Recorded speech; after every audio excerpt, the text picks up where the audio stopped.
ONOS button bringing down cost of access to research papers is only one of the many issues, while generally undesirable centralization promised to be a boon vis-a-vis public access to research through India's One Nation, One Subscription plan.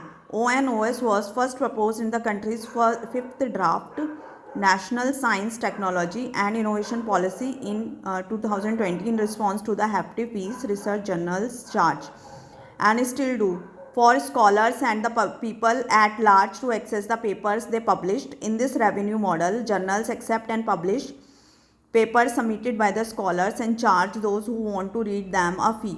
Research institutes also subscribe to these journals, so scholars can avail all the papers through their libraries. As these fees climbed over time, librarians banded up in consortia to increase their bargaining power at negotiations. ONOS, which the Union Cabinet approved on 25 November, replaces these consortia with the national government and obliges journals to provide a single fees to access them. The upshot is expensive journals will now become available at underfunded government institute as well. However, ONOS, One Nation, One Subscription, will be limited to publicly funded institutes, and it allows the stranglehold of commercial publishers on scholarly publishing to continue. Many journals subsist on publicly funded research while also charging people money to access it.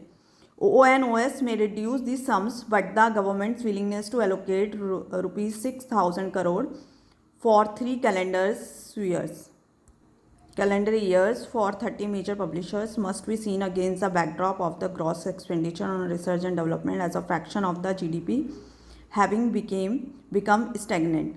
The government could have promoted the adoption of green or more diamond open access models that guarantee public access by default, or have supported as a matter of policy have grown journals sensitive to Indian scholars circumstances while enhancing the discoverability of their research. The decision to instead channel a large sum of money to publishers abroad does not factor in India's potential to influence research access modalities in the developing world. The lack of transparency is also perturbing, including over whether the list of journals will be monitored to cull titles that have become irrelevant or predatory, or to add those that have gained currency in recent years, most of all at a time when many journals have switched to gold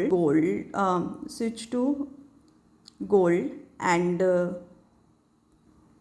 open access, where researchers pay to have a paper published that is then available for free, and preprint papers are gaining in popularity as a mean of communicating research. The government justification for adopting the ONOS, One Nation, One Subscription strategy in its present form is weak. Add to this the absence of consultation with the institutes on their specific needs, and any celebration of ONOS will have to be deemed premature.